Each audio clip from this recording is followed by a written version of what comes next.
One small but nonetheless important new feature that's been added to 3D Coat 4.8.13 is the auto pick functionality that is enabled by default.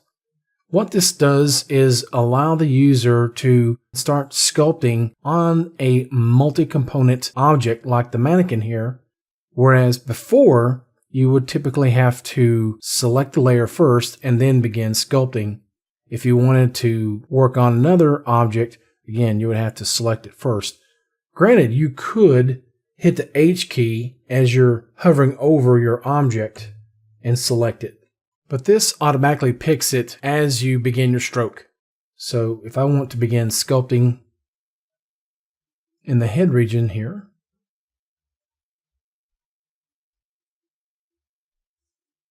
and then decide I want to move to the chest area, I don't have to stop. I can start right away.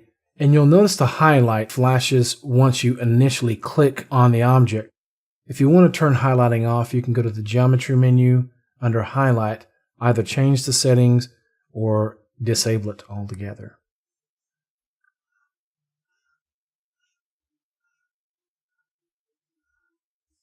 Let's go to the transform tool.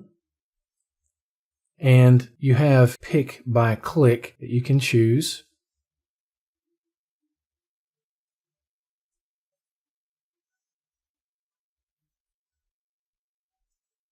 And that's a quick look at using the new auto pick functionality in 3D Coat's sculpting environment. Thank you for watching. We'll see you in the next video.